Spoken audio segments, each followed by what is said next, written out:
குஷ்புவோட சொந்த மகளுக்கு இந்த நிலைமையா?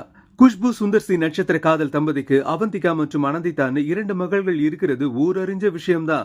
ஆரம்ப காலத்துல பாடி ஷேமிங் ஆளானாலும் இப்போ குஷ்புவோட சேர்ந்து 2 மகள்களும் ஸ்லிம் பியூட்டி ஆகி இருக்காங்க. இதுல மூத்த மகள் அவந்திகா சினிமா சம்பந்தப்பட்ட படிப்பை முடிச்ச நிலையில ஹீரோயினாக போறாங்கன்னு குஷ்புவே அதிகாரப்பூர்வமா அறிவிச்சாங்க. 2வது மகள் அனந்திதா மணிரத்னத்தோட தக் லைஃப் படத்துல சில நாட்கள் அசிஸ்டன்ட் டைரக்டரா ஒர்க் பண்ணாங்க. காலில் ஏற்பட்ட எலும்பு முறிவு காரணமா படத்துல இருந்து விலகினாலும் படத்தோட டைட்டில் கார்டுல அனந்திதா சுந்தர் சின்னு பேர் போட்டு ஹானர் பண்ணாரு.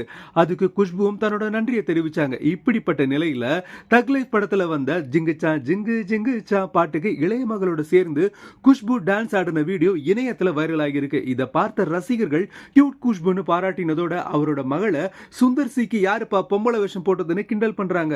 அப்பா சுந்தர் சி மாதிரி 6+ ஃபீட் ஹைட் இருக்கிற அனந்திதா குண்டா இருந்த போது பாடி ஷேமிங் பண்ணாங்க. அதனால ஸ்லிம் ஆகிட்டாங்க. ஆனா ஹைட்டை எப்படி குறைக்கிறது? தேவையில்லாம பாடி ஷேமிங் பண்ணாதீங்கன்னு அவங்களுக்கு ஆதரவாகவும் சிலர் கமெண்ட் பண்ண தான் செய்றாங்க.